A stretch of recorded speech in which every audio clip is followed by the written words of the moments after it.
If you're enjoying this story, please subscribe to our channel and press the bell icon so you never miss our incredible true life stories. Now, let's begin.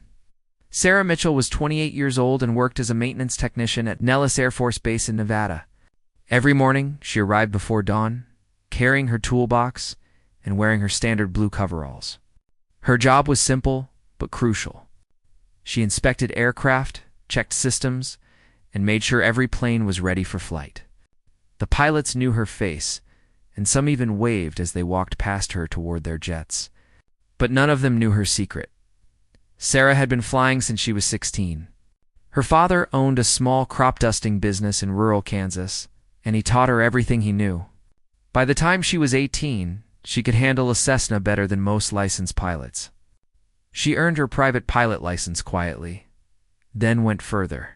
She studied aerodynamics, navigation, and advanced flight techniques on her own time. She read manuals that most people would find impossibly boring. She watched videos of fighter pilots and memorized their movements. Flying was not just a hobby for Sarah. It was her deepest passion, the thing that made her feel truly alive. But Sarah never told anyone at the base about her skills. She knew how the military worked. She was a technician, not a pilot. She did not have the academy training or the official credentials. People would think she was dreaming too big or trying to show off. So she kept her head down and did her job well. She fixed engines, replaced parts, and made sure every bolt was tight. At night, she went home to her small apartment and studied flight simulators on her computer. She practiced maneuvers that only the best pilots knew. She imagined herself in the cockpit of an F-22 Raptor, the most advanced fighter jet in the world. One Tuesday afternoon, everything changed. Sarah was working on a hydraulic system near the main hangar when she heard the alarms. The loud sirens echoed across the base, and within seconds, everyone was moving. She looked up and saw personnel running in every direction. Pilots sprinted toward their jets. Ground crew shouted instructions. Something serious was happening. Sarah dropped her tools and ran toward the command center. She could hear the radio chatter through the open doors. A hostile aircraft had entered restricted airspace near a major city just 200 miles away. It was heading toward a populated area, and intelligence suggested it could be carrying dangerous cargo. The base needed to scramble jets immediately to intercept it. But there was a massive problem. 3 of the scheduled pilots were away on a training mission in California. 2 others were grounded due to medical evaluations, and one pilot, Captain Reeves, had just been in a minor car accident on his way to the base. He was being checked by medics and could not fly. That left only 2 pilots available, and they were already suiting up. But the situation required at least 3 aircraft in the air to cover all possible escape routes for the hostile plane. The base commander, Colonel Hayes, stood in the center of the command room with his jaw clenched. He was a man who had seen combat and made hard decisions, but this was different. He needed another pilot, and he needed one now. There was no time to wait for reinforcements from another base. Every second counted. Sarah stood near the doorway, her heart pounding. She knew what was at stake. She looked at the empty cockpit of the third F-22 sitting on the runway, fueled and ready. And she made a decision that would change her life forever. Sarah walked into the command center with steady steps. Even though her hands were shaking, Colonel Hayes was barking orders into his headset, his face red with stress. Officers hurried around him, checking monitors and updating flight paths. Nobody noticed Sarah at first. She was just a technician in coveralls, someone who belonged in the hangar, not in the middle of a crisis situation. She cleared her throat and spoke loudly enough to be heard over the chaos. "Sir, I can fly the third jet." The room went silent. Every head turned toward her. Colonel Hayes lowered his headset and stared at her like she had just spoken in a foreign language. For a moment, nobody moved. Then one of the officers laughed nervously, thinking it was some kind of joke.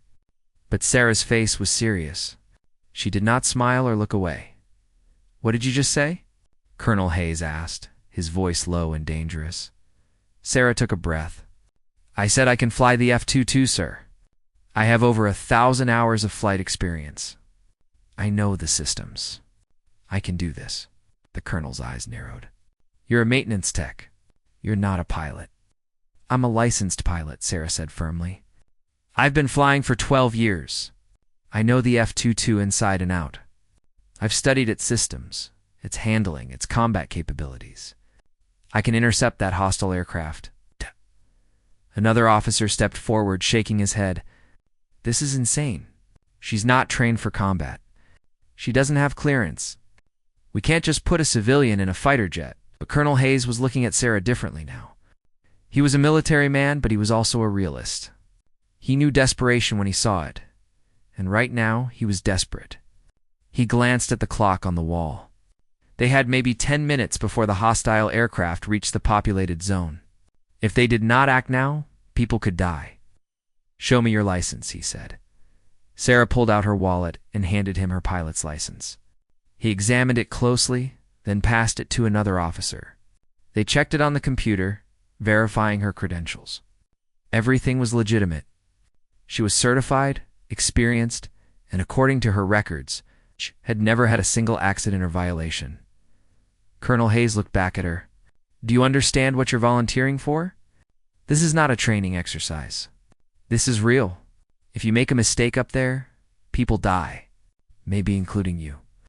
Sarah met his eyes without flinching.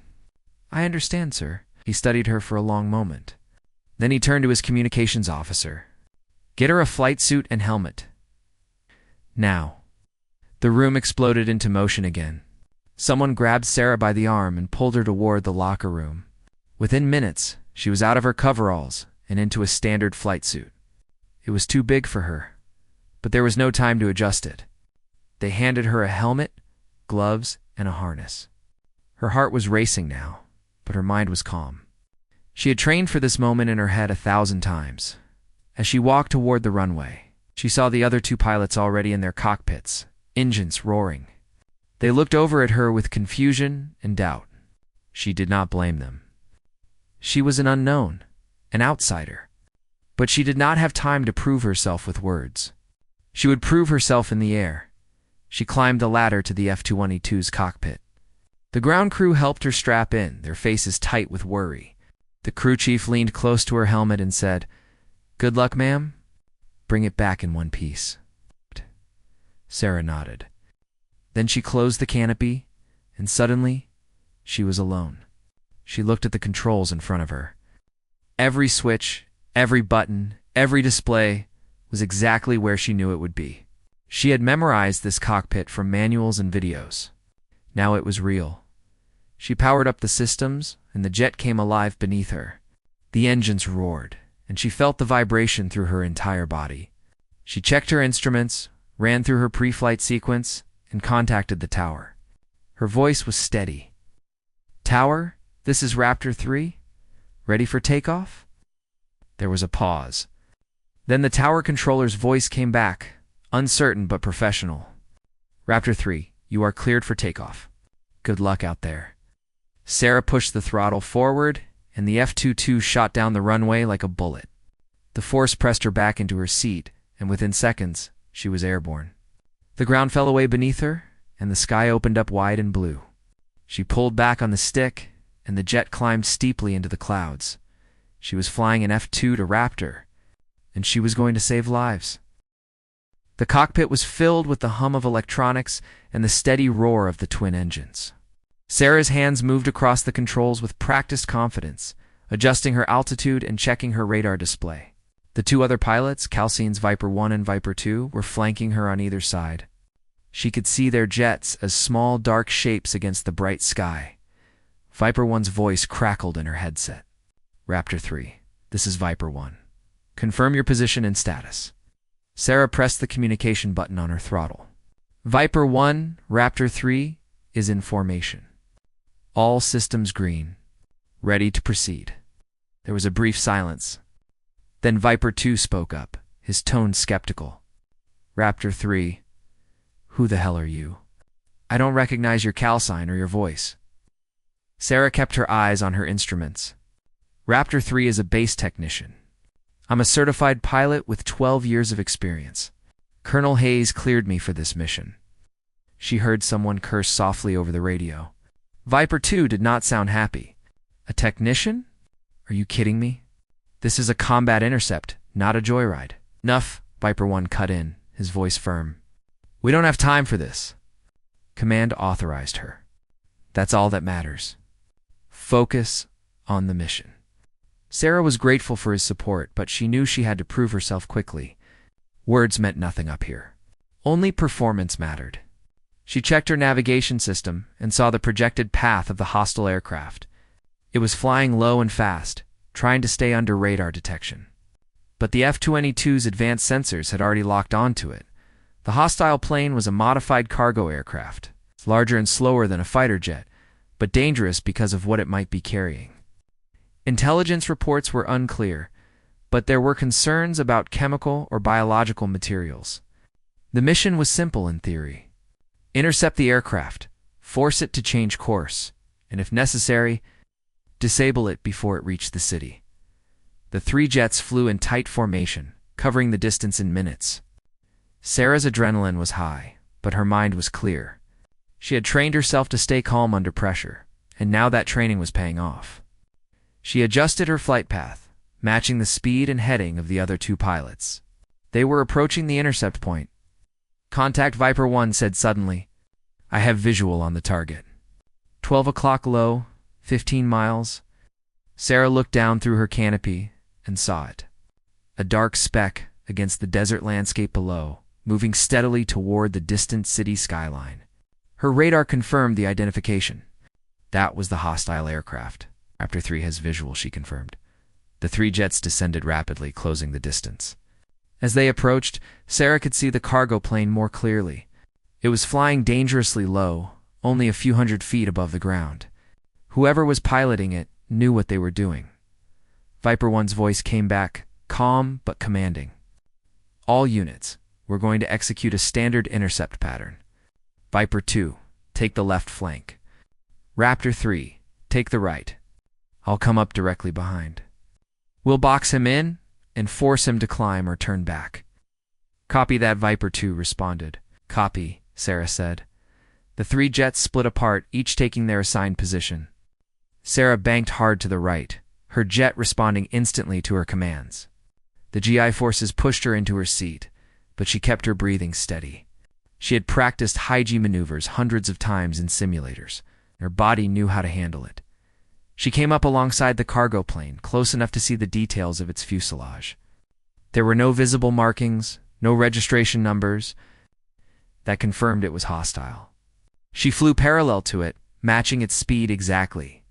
Then she saw something that made her heart skip. The side cargo door was open, and she could see figures moving inside. They were wearing protective suits, the kind used for handling hazardous materials. Her worst fears were confirmed. This plane was carrying something dangerous, and if it reached the city, the consequences would be catastrophic. Viper 1, Raptor 3, she said urgently. I have visual confirmation of hazmat suits inside the cargo bay. This is a serious threat. Understood, Viper 1 replied. We need to force it down now. Viper 2, prepare to fire a warning shot across its nose. Raptor 3, stay on his flank and be ready to respond. Sarah's grip tightened on the stick. This was about to get real. The cargo plane continued its low flight path, ignoring the presence of the 3 fighter jets around it. Whoever was flying it had nerves of steel or simply did not care about the consequences. Viper 2 moved into position ahead of the cargo plane, lining up for a warning shot. Firing warning shot now, Viper 2 announced.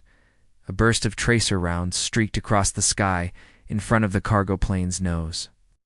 Bright against the pale desert air, it was a clear message. Turn back or face the consequences. But the cargo plane did not change course. It kept flying straight toward the city. No response, Viper 1 said, frustration creeping into his voice. They're not backing down. Raptor 3, move closer. I want them to see you. Sometimes visual pressure works. Sarah pushed her throttle forward slightly and brought her F-22 even closer to the cargo plane. She was now only 50 feet away from its wingtip, close enough to see the rivets on its metal skin. She could see into the cockpit, where 2 figures sat at the controls. One of them glanced over at her, and for a brief moment, their eyes met through the glass. Then the cargo plane did something Sarah did not expect. It banked sharply to the right, directly toward her. Brake right. Brake right! Viper 1 shouted. Sarah reacted instantly, yanking her stick hard to the right and pulling up. The F-22 responded like an extension of her body, rolling away from the cargo plane with incredible speed. She felt the G-forces slam into her, her vision narrowing at the edges, but she kept control. The cargo plane passed beneath her, missing her by only a few dozen feet. Raptor 3. Status. Viper 1 called out. "I'm good," Sarah replied, her heart pounding. "They tried to ram me." "This crew is not planning to surrender," agreed Viper 1 said grimly. "New plan. We need to disable that plane before it reaches the city limits. We have authorization for defensive action. Raptor 3, can you target its engines without hitting the cargo bay?" Sarah checked her targeting system. The F-22's weapons were incredibly precise, but shooting at a moving aircraft from this distance was dangerous. If she hit the cargo bay and released whatever hazardous materials were inside, the situation could become even worse. But she knew she could do it. She had practiced precision targeting in simulators more times than she could count. She understood angles, trajectories, and timing. And most importantly, she trusted herself. "I can make the shot," she said. "Then do it," Viper 1 ordered. "Take out the left engine. We'll handle the rest." Sarah took a deep breath and positioned her jet behind and slightly below the cargo plane. She activated her targeting system and locked onto the left engine. The computer calculated distance, speed, and wind conditions. A small green crosshair appeared on her display, hovering over the engine housing. She waited for the perfect moment. Her finger rested on the trigger. Everything around her seemed to slow down. The roar of her engines faded into the background. All that existed was her, the jet, and the target. Then she fired. A single missile streaked away from her jet, cutting through the air with a thin white trail. It covered the distance in less than 2 seconds. The impact was precise and devastating. The cargo plane's left engine exploded in a burst of flame and smoke. The plane lurched violently to the left, losing altitude. "Direct hit," Viper 2 confirmed. "Target is losing power." The cargo plane began to descend, trailing black smoke. But it was not going down fast enough. It was still heading toward the city, now only 10 miles away. If it crashed in a populated area, the results would be disastrous. Sarah watched as the pilot struggled to control the damaged aircraft. It was losing altitude rapidly, but still moving forward. She realized what she had to do. She had to force it down in the open desert, away from any people, without waiting for orders. She accelerated and positioned her jet directly in front of the cargo plane.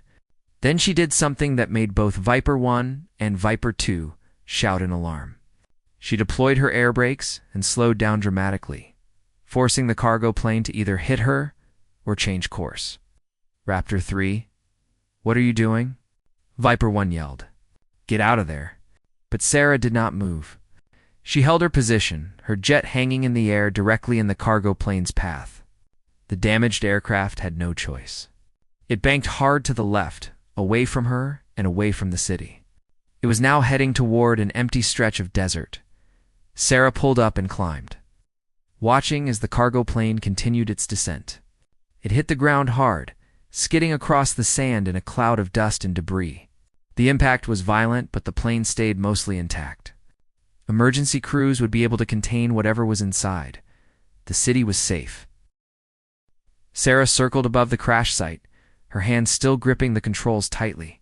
Her entire body was shaking now, the adrenaline finally catching up with her.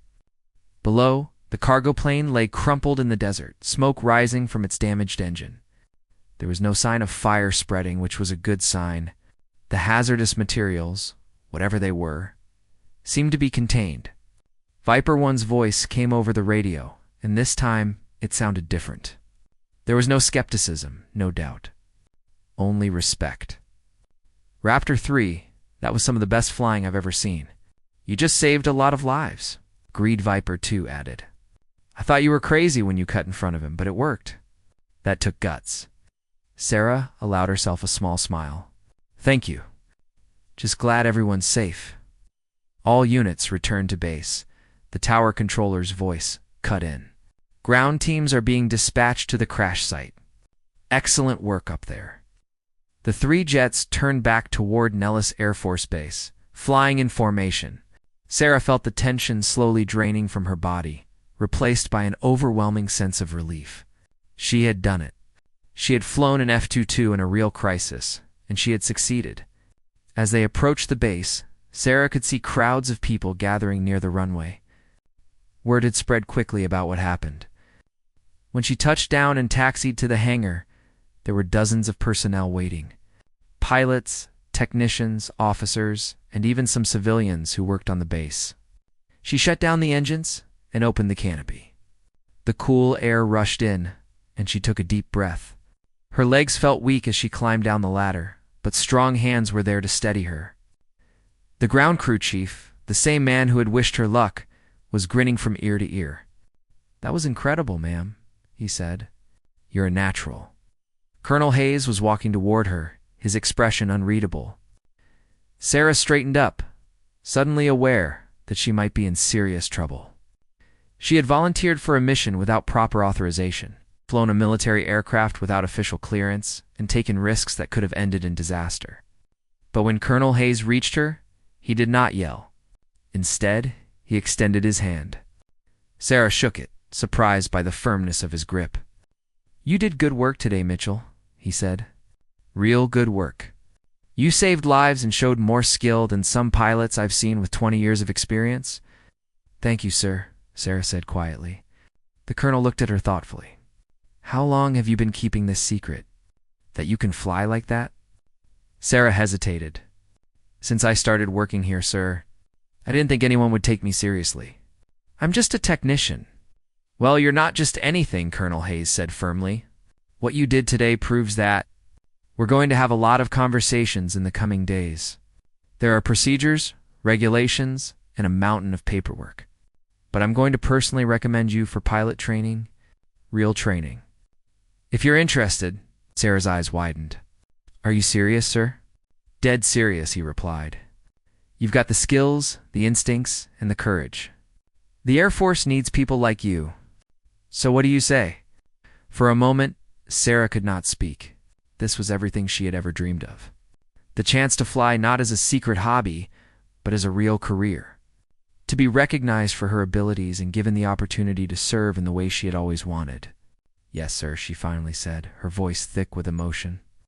"I would be honored." Colonel Hayes nodded. "Good. Now go get some rest. You've earned it."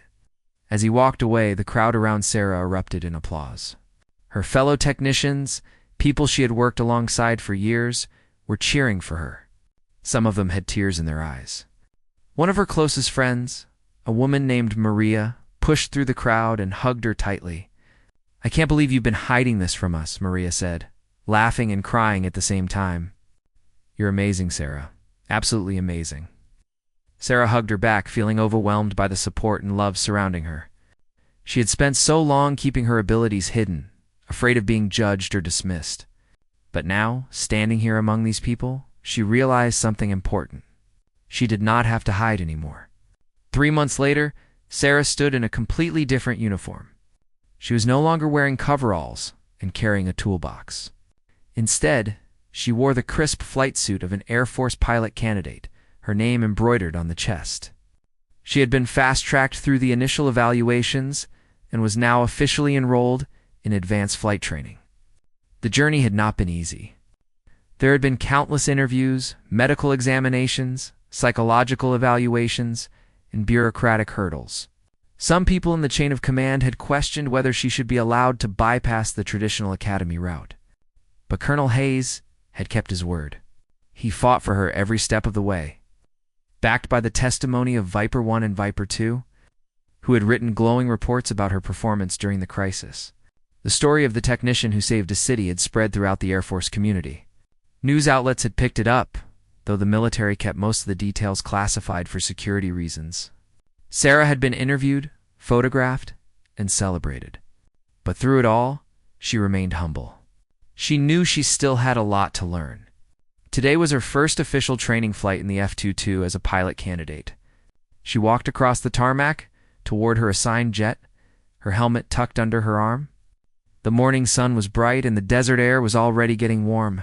She felt a mix of excitement and nervousness, the same feeling she had experienced on that critical day 3 months ago. Her instructor, a veteran pilot named Captain Ross, was waiting by the jet. He was a no-nonsense man with over 3,000 flight hours and a reputation for being tough but fair. He had been skeptical about training someone who had not come through the academy. But after reviewing her performance records and flying with her in a simulator, his opinion had changed. "Ready for this, Mitchell?" he asked as she approached.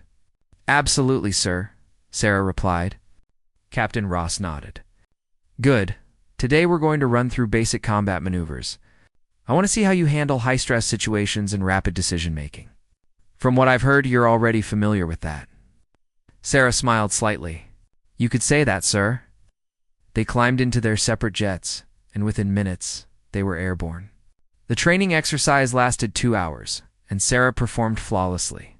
She executed complex maneuvers, responded to simulated threats, and demonstrated the kind of instinctive flying that could not be taught from a textbook. Captain Ross pushed her hard, throwing challenge after challenge at her, but she met every one. When they landed back at the base, Captain Ross climbed out of his jet and walked over to Sarah. He pulled off his helmet and looked at her with genuine admiration. "Mitchell, I've trained a lot of pilots in my career," he said, "but I've never seen anyone with your combination of natural talent and dedication. You're going to be one of the best." Sarah felt a surge of pride. "Thank you, sir. That means a lot coming from you." As she walked back to the hangar, she thought about how much her life had changed. A few months ago, she had been invisible, just another technician doing her job quietly and competently. But she had taken a risk, stepped forward when it mattered most, and proven what she was capable of. She passed by the maintenance hangar where she used to work. Some of her old colleagues waved at her, and she waved back with a big smile. She would never forget where she came from or the people who supported her. That evening, Sarah sat alone in her quarters, looking at a photograph on her desk. It was a picture of her and her father standing in front of his old crop-dusting plane back in Kansas. He had passed away 2 years ago, and she missed him every day. But she knew he would have been incredibly proud of her. She picked up the photo and whispered softly, "I did it, Dad. I'm really flying." Outside her window, the sun was setting over the Nevada desert, painting the sky in brilliant shades of orange and red. Somewhere on the base, jets were taking off for night training exercises, their engines roaring as they climbed into the darkening sky. And Sarah knew that soon she would be up there with them. Not as a technician watching from the ground, but as a pilot, living her dream, serving her country, and proving that sometimes the most extraordinary people are the ones nobody expects. Her story was just beginning.